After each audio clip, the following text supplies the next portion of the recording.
one of my favorite events because you get to see so many people that I don't really get to see very often coming together. You know what I'm saying? You get to see a lot of new fans that come out from different parts of the state. And it's really, I feel like it's going to evolve at some point to being some kind of weekend celebration of Texas wrestling, Texas independent wrestling. I think we're slowly making those steps to be that. But yeah, I mean, that was initially the idea, you know, and I've probably worked with almost every single wrestling promotion here in the state in some ways.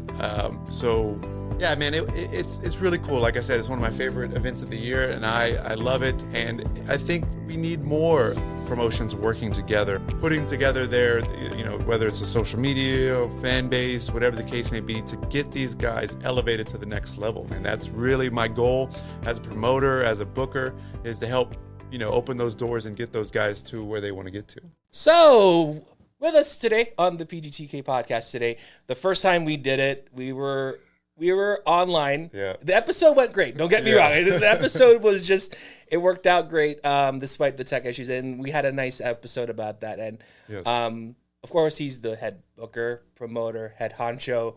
We'll throw in Master Chief in the mix with New Texas Pro Wrestling. We have Kiefer Bartek on the episode. How are you today? I'm doing good. I appreciate you having me out. It's been a busy morning, but I'm excited to be here. You know? There you go. There you go. So we're going to talk about the Indie Showcase, and tell us about how that came about with the very first Indie Showcase. Yeah, man. You know, I came up as a wrestler, and to see the scene how it was, where not a lot of promotions were working together at all. You know, sometimes you'd have a little bit here and there, but for the most part, you know, most promotions stick to themselves or even create some kind of division between, you know, the territory or the scene. You know what I'm saying? And I'm really the other opposite way, that I think that the best way that us promoters can help these wrestlers out to get to that next level is for us to work together. And I think that if we work together and we, you know, use, you know, all of our resources that we can, even if it's for one night of a year, that we can, you know, put on these, you know, showcase events, and that, you know, fans from this part of the state and fans from this part of the state will all come together, and then they'll see, oh, there's some wrestlers here from Dallas I've never seen before. There's some wrestlers here from Austin I've never seen before. There's wrestlers from Laredo, et cetera, et cetera. And, you know, it was an idea that I had a few years back. I didn't know how it would go. But it's been, you know, one of my favorite events because you get to see so many people that I don't really get to see very often coming together. You know what I'm saying? You get to see a lot of new fans that come out from different parts of the state. And it's really, I feel like it's going to evolve at some point to being some kind of weekend celebration of Texas wrestling, Texas independent wrestling. Right. I think we're slowly making those steps to be that. But yeah, I mean, that was initially the idea, you know, and I've probably worked with almost every single wrestling promotion here in the state in some ways. So yeah, man, it's really cool. Like I said, it's one of my favorite events of the year, and I love it. And I think we need more promotions working together, more promotions putting together their, you know, whether it's a social media, fan base, whatever the case may be, to get these guys elevated to the next level, man. That's really my goal as a promoter, as a booker, is to help, you know, open those doors and get those guys to where they want to get to. And I'm curious, do you remember the card for the very first Indie Showcase? I do remember the main event was Brian Keith versus Davey Richards. The Sorry, bounty hunter. no. It was actually Brian Keith's very first New Texas Pro Championship defense. Oh, okay. And he had an incredible reign. I think I was thinking about this the other day. I think it's the greatest championship reign in recent Texas wrestling history. Probably within, you know, the last decade, maybe even 2 decades. I think that championship reign was probably the best that we've ever had here in Texas. And started off with, you know, main eventing the first ever Texas Indie Showcase against the legend of Davey Richards. I mean, somebody that when he first stepped into a wrestling ring, Davey Richards was there with him at Texas All-Star in like 2009 or 2010, like doing some seminar. First time, Brian, and it came full circle. Yes, and it came full circle that Texas Indie Showcase won. There was a lot of good matches on the card. A lot of great promotions from around the state that came together. Do you remember like which promotions joined in? on that first indie showcase? Inspire was there. Okay. Gulf Coast Wrestling, which now the people that I was working with at Gulf Coast are now with the Texas Wrestling Cartel. They were there in that first showcase. IHWE was there. Wrestling Revolution from McAllen. I feel like I'm going to be missing some promotions, but there was a lot of, like I said, a lot of good promotions on that show. I think LWA, Laredo Wrestling Alliance, was on that show as well. I think Old School Wrestling in Odessa was on that show. So that was very like, hey, we got a little bit from here, a little bit from there, and everything like that. And yeah, that it was a really, really cool how everyone came together. That was at the Houston Premier Arena. And the main event was incredible. That's what I remember from that show. Nice. And I'm sure as the Indie Showcase started to grow, what were some growing pains or what were some lessons that you've learned over the course of how many shows with the Indie Showcase? You know, I've actually sort of been. I feel like for such a big dream, a big idea of bringing all these promotions together, bringing all these promoters together, bringing these wrestlers together that I don't necessarily work with all the time, that there would be more problems. But I really try to communicate and listen to what the promoters want or the bookers or the wrestlers or what they need from their matches and things like that. And, you know, it's been pretty, I don't want to jinx myself or anything in the future, but there's wood right there. You can knock on that. It's actually been pretty, there hasn't been a lot of problems. It has not been problematic for me. I think just because I really want it to be something that's good for everybody involved. I really want to listen and make sure that everyone's heard and everyone gets an opportunity to shine, as I do with my own shows. So, yeah, I haven't had a ton of growing pains. You know, I think that I have an idea and a vision for what I want it to be, and maybe sometimes I want it to be, you know, like I said, a weekend event, a celebration, maybe, you know, get a lot of fans from around the state to come and, you know, maybe it's some hotel or something like that, or maybe on the beach in South Padre Island, you know, so. That's the dream. To have South Padre as that would be a dream right there. And, you know, just, hey, everyone set their vacation weekends on this weekend and we're doing, you know, we'll have a few shows from different promotions and then at the end we'll have the Texas Indie Showcase 5. I think that's where I want it to be. I'd say that's probably more of my, I'd say I have issues or whatever, but, you know, I think we'll get there one day. I'm very, I'm sure we'll get to that point where we all get to hang out on the beach and then go to a wrestling show later on in the day. And and I was thinking about this too, as the shows started to grow bigger, what is it that you observe as the show starting to get bigger? The fan base is getting bigger. What were some observations that you saw as each of those indie showcases came about? I think it's just really, you know, last year I think we did the first show at the Campbell Hall, or the first time we were at the Campbell Hall for the indie showcase. I honestly enjoy getting an opportunity to see a lot of the guys who are working hard around the state in person, in front of our fans. And then, you know, an observation I see is we get a lot of those fans from around the state who want to come out and check out not just their own brand or their own promotion that they usually watch on a monthly basis, but they get to see the wrestlers from other parts of the states as well.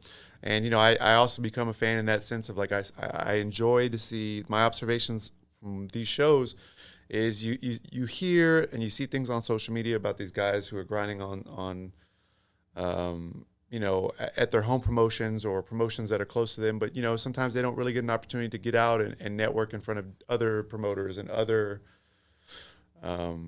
fans and stuff like that. So to see them get an opportunity to work in front of new promoters and new fans and to see how they do in front of a new crowd, that's really my favorite thing about the showcase, and that's what I really observe and try to pay attention to, because it is really cool to see them in person, to see them do their thing, you know? Yeah, and I noticed that the venues have gotten bigger. Yeah. What were some logistics that you kind of faced as each show goes along, and the need for a bigger venue? When did it happen when you say, oh crap, this is a big venue, like I need to go somewhere bigger? Well, we were running, you know, decent sized venues before the pandemic, but mainly out in West Texas. The the reason that we went to the Houston Premier Arena in the first place is because of the pandemic, and there wasn't a lot of places to run, and a lot of our talent was already down here in Houston, so it made a lot of logistical sense to just get out to the Houston Premier Arena, continue the momentum that we already had built for ourselves before the pandemic,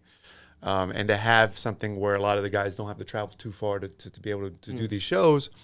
And, early 2021 is when we first started running in the Premier Arena. But that was, the Premier Arena was almost like as far as for the new Texas Pro shows, it was really just a stopgap to try to get into something bigger. Now, I don't know if I foresaw that we would have grown so big into the Houston market as quickly as we did, if that makes sense. So there was some point in 2021, after we'd run there, that I was like, we have to find a bigger location. When the restrictions of the pandemic lighten up, I know that we've outgrown this place already, and we need to find something bigger that, fits into what we can do for a budget for an independent wrestling show. So that was already, it never was our plan to stay at the Houston Premier Arena. It really was a great venue for us to use during those restrictions of the pandemic, that we were continue our momentum. And during that time, a lot of the guys, Brian Keith, Mysterious Q, Roxy, those really were not a lot of promotions were able to run, or they didn't have the facility that the Houston Premier Arena to run in because of everything. It was a really big time for them to showcase themselves on a national scale because there wasn't as many shows going on. So, and moving down here to Houston and doing everything with the Houston Arena and the Houston Wrestling Academy, the team continues to grow, and the Campbell Hall is a great venue, but one day I hope we can get even to a bigger venue, or something like that. And so, you're always I'm always trying to see what we can do to improve and to grow. And now we ran in pinballs. It was a great show at pinballs. We've got we should be returning back there in September. Okay, nice. So there should be other locations around the state of Texas that we'll start to get into a little bit and run a couple shows there a year. Buda being one of them, San Angelo being another one that we're running in August. So it was great to be here in Houston during the pandemic, but we want to be a full encompassing Texas promotion. So our goal was always it was great to be in Houston Premier Arena for the time being, but ultimately we're getting back to what we were going to be doing before the pandemic, which is really starting to get into different markets and trying to become, like I said, a full encompassing Texas wrestling promotion. Interesting. And we're going to talk about the current card, and we're going to talk about the recent promotions. We have Inspire. Yep. Inspire. We have you guys. We're going to talk about that match later on. We'll get to that. We have Inspire. We have United 210. Yep. We have MPX, and among others. And I do remember some of those off the top of my head. How has the need for collaboration been a factor coming? We talked about it earlier in the conversation. What makes collaboration such an important part in a show like the Indie Showcase? I think it just helps build excitement towards the show itself. But again, if we work together, Houston Hendricks has been here on the Texas Contender Series for the last couple of shows. Him and Dustin have been feuding. And, we do have the Texas Contender Series, which we do get to see a lot of people, but there's not a lot of opportunity for crossovers between promotions too much in that sense. And so it's really great to work with someone like Inspire, and we get some great, some of the great students from AAPW or just the Austin scene in general to come out to do New Texas or to be a part of the shows. Now we're doing Inspire versus New Texas at the Texas Indie Showcase, but we also get to send, New Texas guys out that way as well. So it just opens doors for guys when we start to work together and we collaborate and we start to build these guys up, not just in our local markets, but also, statewide, that people get to, get their eyes on these guys and say, hey, look, this isn't just an Austin guy. This person's, he's coming over here to Houston, he's going down to Corpus, he's going up to Dallas and stuff like that. So I can't even stress enough how important collaborating and working with other promotions is, not just for the expanding networking that you get for your own promotion, but just for the wrestlers. Like, the wrestlers get an opportunity to work with new people. The wrestlers get to wrestle in front of new people. So again, anytime, Inspire is the promotion we've collaborated with the most. I think we've done a really good job building towards this feud that we're going to have, wherever this feud goes between New Texas and Inspire. But ultimately, I'm always game for more collaborations and more working together. And I think anything that could benefit the wrestlers and benefit the fans, I'm 100% for. And it's interesting because United 210 is a fairly new, it's a startup promotion. How has someone who is trying to get into the wrestling scene like a United 210, where they're still trying to build that, how has that helped not only for them, but for you guys in the Indie Showcase? So, United 210, I knew Stash almost when he first started in the wrestling business. Okay. And I've known Rob for a long time. We used to team together at Heavy Metal Wrestling in San Antonio. So I know, and Teflon John, everyone that helps with that show, there's a lot of guys that I know very well that I've worked with, at Heavy Metal and other places as well. And I know how much they care about wrestling. I know how much they want to try to do something good for their community and to do something good for that Texas wrestling scene and the San Antonio scene. So for me to extend that invitation and then for them to be excited to be a part of the Texas Indie Showcase, it's really cool. I really care about building up the Texas wrestling scene in general. So like I said, I know that they care. I know that they really love professional wrestling. So I want to try to do things, work with them and help them out and help them grow and help get more eyes onto them. They're already doing a great job of that as well. But if I can get, a few more eyes on their promotion, a few of our fans follow their promotion on Instagram or Twitter, or they need to get a Twitter, but Facebook, whatever the case may be. I feel like, that could help them out in the long run, you know what I'm saying? And that's really what's important to me. Like I said, if I see promotions who are legitimately trying to do good things for the wrestling scene, the Texas wrestling scene, then I want to work with them, and I want to try to, help them on my platform as well. For United 210, Casey Blackrose is making his new Texas debut at our show. I know he's been grinding on the San Antonio scene and other places around the state as well for a good amount of time. So it's great to have him. He's a shining example of a guy that I don't know if I've seen him in person. But this version of Casey Blackrose, I don't know if I've seen him in person. So I'm excited to see him and Rob do their thing at the showcase. And like I said, I know how much passion and love they have for the business. So for me, I'd like to do anything I can to help them out as well. And it just brings more exposure to all of the newer promotions, because like Inspire has been there for a long time, and they've built their reputation through exposure and working with you guys, and turning to your promotion with New Texas. And a lot of the students have been grinding on their side of the pond, and coming to the Indie Showcase with a lot of your students who are going to be highlighted. What's that feeling like, watching them go to where they're going in the industry?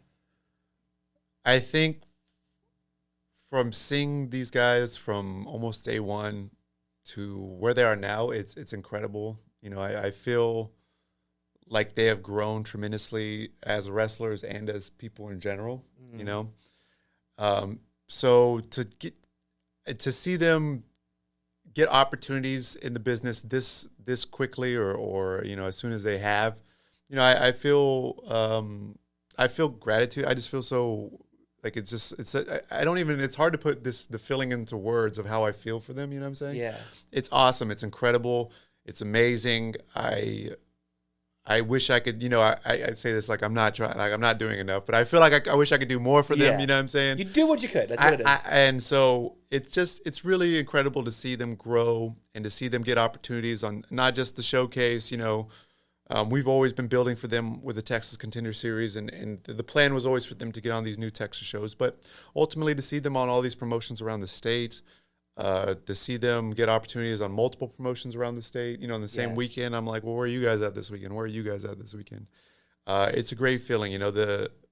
We can give them all the advice in the world, myself and JJ and Bulldog and Diego and Steven and all the other people that have a helping hand there at the Wrestling Academy. But ultimately they still have to go out and hustle and grind and get theirs, and they all do hustle and grind and go out there and get theirs. And you know, you see the tweets about the guys being on the road. You know, for the people to notice that these guys are out there grinding on the road and being in the cars and stuff like that. That's great to see. You know, we try to instill that hustle mentality into the guys to know that nobody's gonna get this for you. You know, I can build New Texas Pro to be the best promotion in Texas or one of the best, most heralded promotions in the United States, but ultimately they still have to go out there and get it themselves. So to see them to grow and to progress the way that, you know, even at a faster pace than I've expected and, you know, the others have expected is incredible to see. But I know that they're hungry and I know that they want more.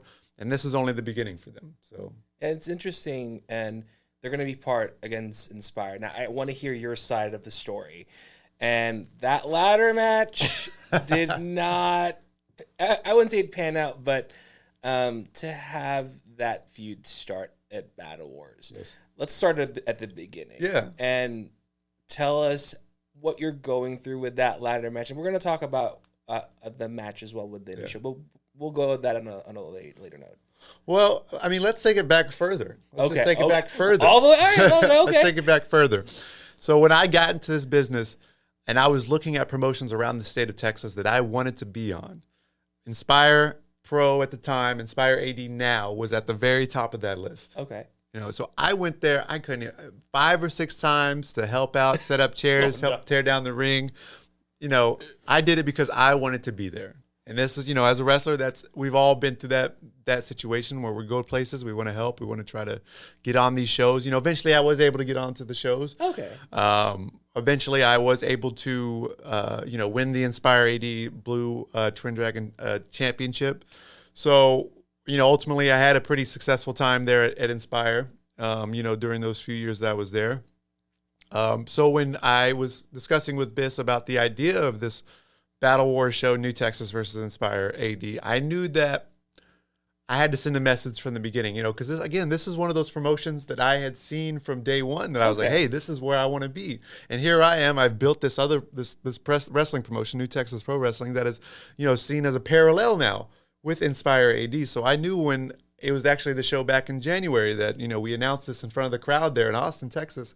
Well, I knew I had to send a message and I had to let the people of Austin know that we're for real. So I, you know, took Biss's head off with that lariat. I don't know if you remember this. I remember seeing that and I'm like, dear, what just happened? I saw that on Twitter and I'm like, oh, okay, this is going to be an interesting feud. I knew it, you know, like I said, and you can call it payback for everything, but, you know, ultimately I knew it was a place that I wanted to be at. I knew that when we were discussing this, that I knew I had to send a message out the gate. Ultimately, you know, however it was done, whether it was the inner fighting, you know, however we won the ladder match, whether that's, you know, they want to say it was Brick and Dimitri and all them couldn't get along. Well, that's, you know, but at the end of the day, we walked away with the, you know, with the flag, the Texas flag. You know, we walked away with the bragging rights to be, you know, crowned as the top promotion in the state of Texas. Okay. So, yeah, I mean, it, you know, now you were there, Buddha, correct? Yeah. And, you know, Biss said he's going to send some guys his way, you know, and it seems like he's sent a lot of young blood our way to try to take back this crown. But, you know, we have a really good team as well, you know, with Dustin Wynn, Max Heights, Diego De La Cruz, our Lone Star champion, and announced this past Thursday at the Contender Series, you know, the Rottweiler Jay Davis is the 4th man on New Texas Pro Wrestling Team New Texas. So, you know, I don't know if it's been announced yet, but, you know, Ethan Hunter did help Houston Hendricks this past Thursday. That's developing. So that's going to be a developing thing. So I don't know if Biss has announced it. I don't know if 100% Ethan Hunter is that 4th man on Inspire AD, but, you know, Epidemius Jr., Kari J. Wright, Houston Hendricks has been announced for the team. So, you know, if Ethan Hunter is that 4th man, you know, it's going to be an interesting. This is a lot of young blood. You know, Max Heights and Diego De La Cruz have kind of been on our team, been a part of New Texas. Max from the beginning, Diego for the last few years. But, you know, Dustin and Jay are new guys, new blood that we've had here in New Texas. And it's going to be interesting. We'll see how things go. You know, I'm really excited about it. I'm very confident in my team. I think we have a lot of heavy hitters on our team. And I think we, you know, I'm not saying it might be a clean sweep, but you know, whatever it is, next Sunday or, June 23rd. We'll see how it goes. That's all I'm saying. It's interesting because like now we're seeing a lot of with Inspire and with New Texas and all these promotions. And from your perspective, looking back, and when you see that same person in the first indie showcase, and when you look at all the hard work, like what would you describe that?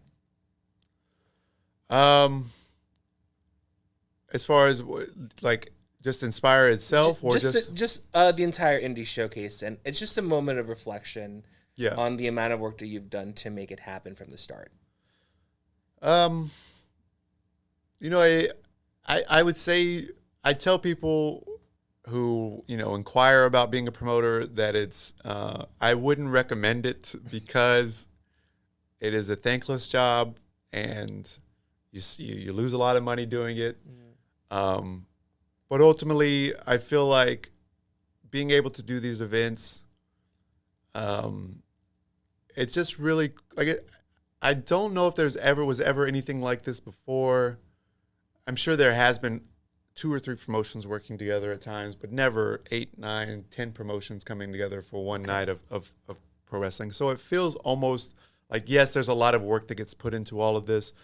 I'm constantly, it's a constant thing. I don't know if there's ever, more than 15 minutes that I'm not thinking about something with wrestling, or like, oh, I need to take care of this. I need to do this. I need to take care of this. I need to do that. I'm always constantly thinking about what we can do to improve, what we can do, what I need to take care of before this upcoming show. So it's a constant grind as far as that's concerned. I'm constantly working. I'm on the clock 24/7 is what I always say. But despite all of that, to be a part of something special like the Texas Indie Showcase, to put it together, to see these people come together for one night, to get to see a lot of faces that I don't get to see a ton under one roof, it's really cool. It's very rewarding to do something like this. So yeah, it's cool to see how far it's grown. It's cool to see how the Texas scene has evolved these last 4 years. But ultimately, we still got a lot of work to do. So and it's always a work in progress. And I'm gonna go a layer deeper. Yep. And I always end our conversation with this. And the World Health Organization labels adolescents between the ages of 10 and 19. Yep. Now, between those age ranges, people do tend to pick things up within those age ranges. I usually give the age, and the funny thing is, I was watching the first season of the podcast. I threw the same number every single time. Yeah. But you have the floor, and picture this: you're in the same room as a young Kiefer Bartek at age blank. What advice would you give to him, or what would you like to talk about? I mean, I'm not sure if he would listen to me even if I talked to him. I can say it again. I don't know, but I would say because, wrestling was something that I always loved from day one. I think it's almost, to be a poor kid that grew up in Abilene, Texas, to now running one of the most successful independent wrestling promotions in Texas. I don't know if I would even have believed it, because it seems like something that wouldn't even really be possible, like a pipe dream. I didn't even get into wrestling until I was 24 because I didn't think I really had an opportunity to make it to even wrestle. Like, I think I'd go to a school and like, oh, he's not gonna be able to wrestle a match. Look at the guy.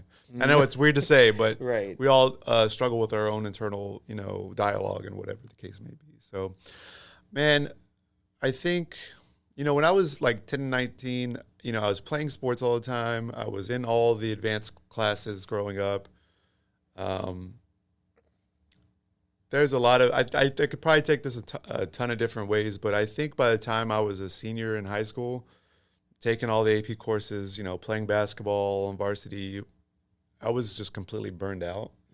But I had felt that growing pressure that I needed to go to college because, I'm an AP student. I've already had college. It's like expectations were drawn already when that. I already had credits to my name because I'd already passed the AP test at the end of the year. And, I think it was that pressure of just, this is what you need to do. This is what you should do. I wish I had been able to go to college without that pressure onto myself, if that makes sense. Right. because I really, by the time my first semester in college was at San Angelo, Angelo State University, which we're going back to San Angelo. Oh, okay. This is kind Full of a circle. cool full circle thing, right? Which is why I'm kind of excited to go back there, because I only spent one semester there, because again, I was so burned out by the time I went there. I had realized that first semester that I didn't want to be in college at that point, Right. because it just wasn't what I wanted to do, So I think there's a lot that goes into it. Or me talking to my younger self, I'd say a lot of it. It's kind of I'm kind of figuring this out now. Is kind of enjoy the process. Okay. I was constantly. I mean, even in my 20s, I'm just constantly. I'm looking forward to this. If I get to this, then my life, will be good, or whatever the case may be. But ultimately, you have to enjoy that journey along the way. There you go. So try to, enjoy this process to get where you want to get to. In one sense, I'm telling myself, like, you're putting too much pressure on yourself, or you're burning yourself out by doing all this stuff. And then in another sense, maybe this is probably my 20s, but don't sit there and procrastinate and say, I can do this tomorrow, because, you only have a certain amount of time in this life. So if you have a problem, try to address it. If you can't address it, then, There you go. you can't address it. So, I'm trying to think of what else I'd have a conversation with them, because I just feel like I've grown, like I'm like lived 3 different lifetimes, even in my adult life, since I was a kid. Trying to think. I think that that really would be it. Just don't put as much pressure onto yourself that you have to live up to these expectations that you feel like you need to, because you're a gifted kid, or whatever the case may be, that you were labeled from the age of whatever, 5 or 6, and just find your own way in life, and try to just try to take care of things. I started paying rent and living on my own at 18. Wow. Which a lot of people, like, my dad was like, I did it when I was, when I turned 18, my dad kicked me out. So I'm doing the same for you to help you learn. And so 2007, when I had to live on my own when I was 18, was a lot different than whatever 1970 or whatever my dad, because that was right when the recession was happening. Oh, dear. That's right. That was. So the times were a little bit different than when my dad was doing it. But I learned a lot of life lessons at that point in time, too, just having to be on my own and stuff. And yeah, I mean, I think that it was definitely interesting. I probably would not do that to my kids. So Right. Just going through it. It's just like, hey, I'm paying bills at 18. And like, there's also, you didn't have credit at your name when you're 18 in 2007. Yeah, that's right. Yeah. I'm sure everyone has dealt with that, but they Yeah. probably had like guiding hands to like help them, like, all right, well, this is what you do. This is what I didn't have that. I just kind of was like, oh, whatever. I'm figured out along the way. Throwing a frying pan, basically. Legitimately, yeah. So, I guess maybe for that time, I mean, I would probably say it's okay to, it's okay to go back home. My parents are split, so I live with my dad most of my childhood. But, I live with my mom a little bit, maybe in my early 20s or whatever the case may be. So, it was okay to go back home for a while and get your finances in order and get your life in order and stuff like that too. So that's actually what I did right before I got into wrestling, and it helped out a ton, just because, living on your own at 18, working a job, getting paid like $7.75 an hour was a really tough thing to do. So Yeah. But it's a learning experience. It is. Basically just learning things on the fly. But once you got through it, it's easier when those moments come. For sure. I'd say a lot of wrestlers that I've dealt with over my time really weren't prepared for like life experience stuff, like struggling to pay the bills and trying to decide if I need to pay this or pay that right at this moment kind of thing, because I only have, this amount of money kind of thing. So a lot of wrestlers and just people in general kind of struggle with that if they've lived at home and they've had that, they've had a lot of help along the ways and stuff, and good guiding hands. But ultimately, I was thrown in the frying pan from 18. So by the time I had moved out here to Houston, I had already, this or that, or what do we, I've got to prep everything out for dinner for the whole, for meals for the whole week and everything like that. So I had already been prepared for that part of my life. So that was a good thing, I guess, from all of that tumultuous part of my life that I had to deal with. So Awesome. But thank you so much for having you on. And in person, which is the it just seems like blows my mind. It's a lot better quality than my internet feed that was just But I do want to give a shout out to Sacred Stone Studios for providing with the spot for the recording and for being so gracious to provide us with their services for the episode of the podcast with them. So if you have any podcasting needs here in the Houston metro area, Sacred Stone Studios is a very good place to go to. And before I end the conversation, I wanted to show this to you. Okay. So remember the story when we had the shirt? I want to return this to you, partly because this is a memento for your only win, for one of your wins in Austin. So I would like to personally hand this to you. I have to try to put this on now, right? You're on the spot now. So I wanted to return that to you, but if you want to change that. Casey Kareem handed me, I don't know if this served the painting. Casey Kareem handed me this in the middle of the ring, expecting me to put this on, and here I am. Look at this. Yeah. As I'm trying to put this on. Let's see if it fits. Let's see if it fits. Maybe because I've lost a little bit of weight. The transformation is working if that shirt fits you. There you go. Now so I wanted to hand that back to you because, and it's a win for you to get that. So look at you, look ripped. You look ripped. So I wanted to because the start of the year. After I recorded, I was like, I don't want to keep this to myself, and part of it was just like, this is a reminder of one of your wins in Inspire. So I wanted to hand that over to you. So now I have this memento. I've been telling this story because I think it's got to be the funniest thing that's ever happened.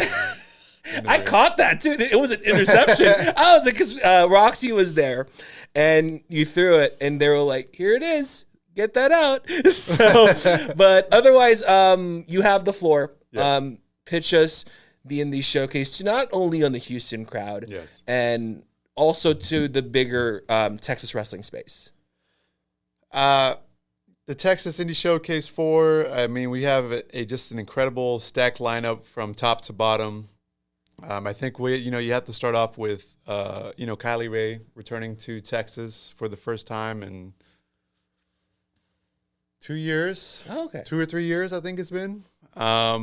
Maybe, I don't know. I have a bad memory. Time flies. That's what Kylie Rae, Smiley Kylie Rae is back here in Houston, of all places, a place she called home for a few years. Okay.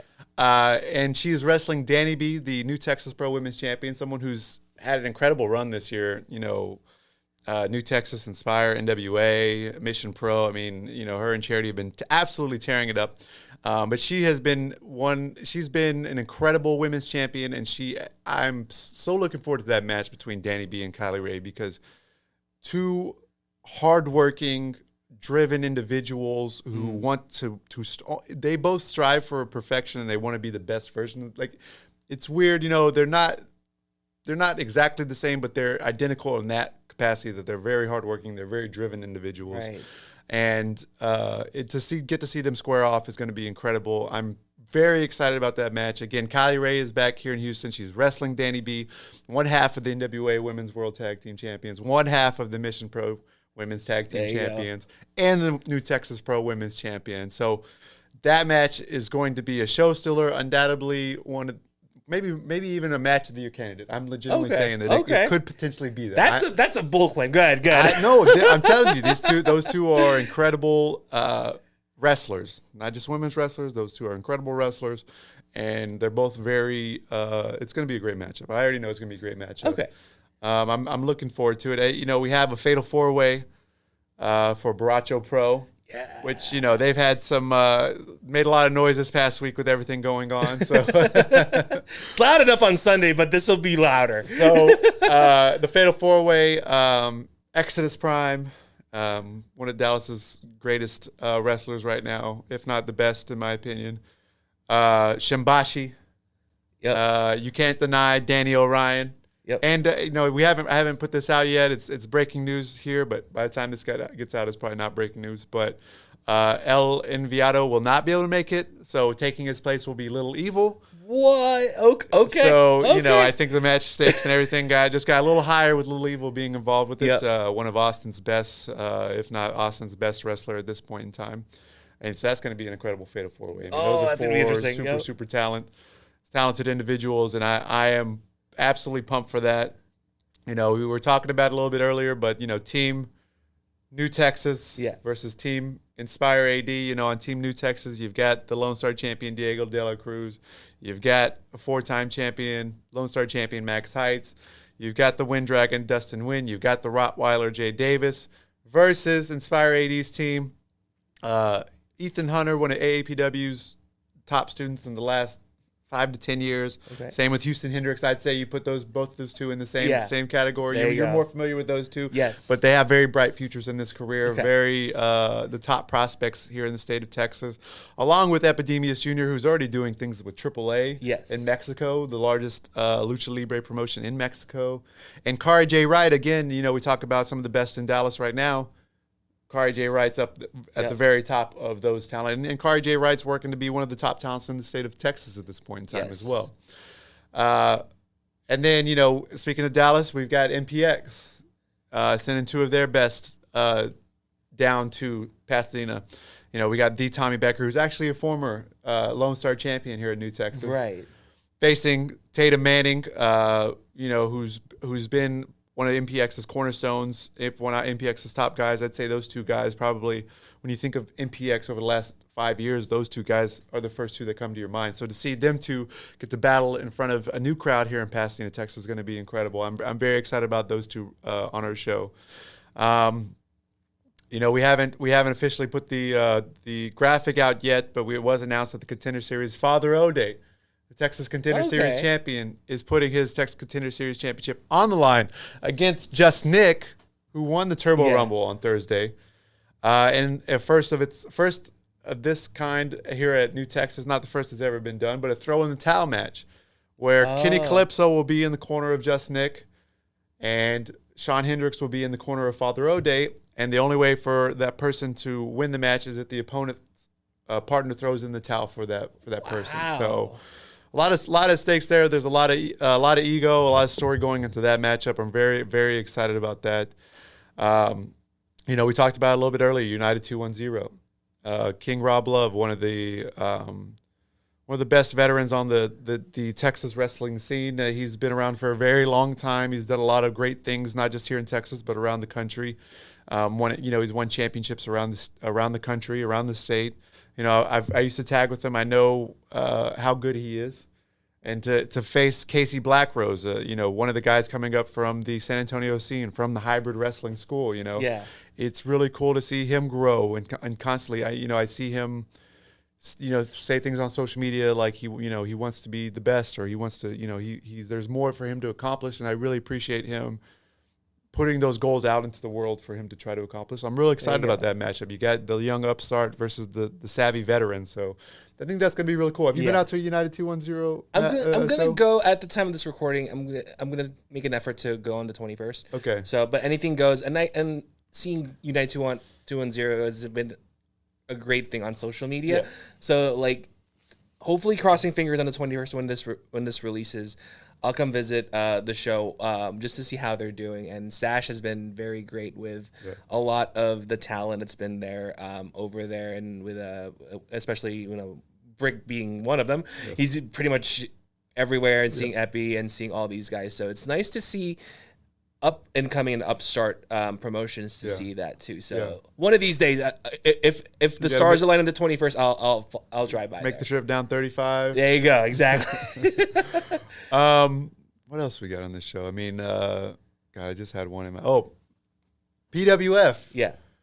One of our sister promotions that we work with, the Premier Arena, Premier Wrestling Federation. They've got Chris Carter wrestling Kane Carter for the Ascension Championship. The Battle of the Carters. Battle of the Carters. Yes, Carter on Carter action. As people know, Chris Carter is one of the best high flyers in the state of Texas. Yeah. He's been around the game for a little while. He's done a lot of cool things in this business. And King Carter, a young upstart, he's very brash, very loud. He's kind of taken what he's wanted to here on the Texas wrestling scene. Right. So, he was here last year at Texas Indie Showcase 3. So to have King Carter back here at Texas Indie Showcase 4 is pretty cool. And that singles match should be, fireworks. I expect both of them to come out guns blazing for that matchup. And, the main event of the show, That's going to be fun. It was a credible matchup in Buda. There at pinballs. It's just an insane matchup between Steven and Hyon. And they get to run it back, but there's a little bit more stipulations on this matchup. Okay. If the Dream Team is to interfere in this matchup, Stephen Wolf is disqualified and Hyon will be awarded the championship. So no funny business from the Dream Team. Okay. New Texas Pro Tag Team Champions. I was going to say, like, they have enough on their plate. New Texas Pro Tag Team Champions, the Dream Team. They cannot interfere in this matchup, or Hyon will be awarded the New Texas Pro World Championship. Wow. But if Hyon is unsuccessful and she loses this matchup, she's not able to challenge Stephen Wolf again for the New Texas Pro World Championship. So there's some stakes on both sides. If Stephen's able to figure out a way to beat Hyon and win this, he doesn't have to worry about her coming after his championship anymore. But if the Dream Team do decide to get involved, in this match on next Sunday, then Hyon's a new champion. There you go. And, all that stuff that the Pack have been doing is going to come bite him in the ass, and we'll have a new world champion. A world champion that I would be very proud of, because I think that Hyon is, I don't even want to put a gender label on it or anything like that. I think she's just one of the absolute best wrestlers we have in the state at this time.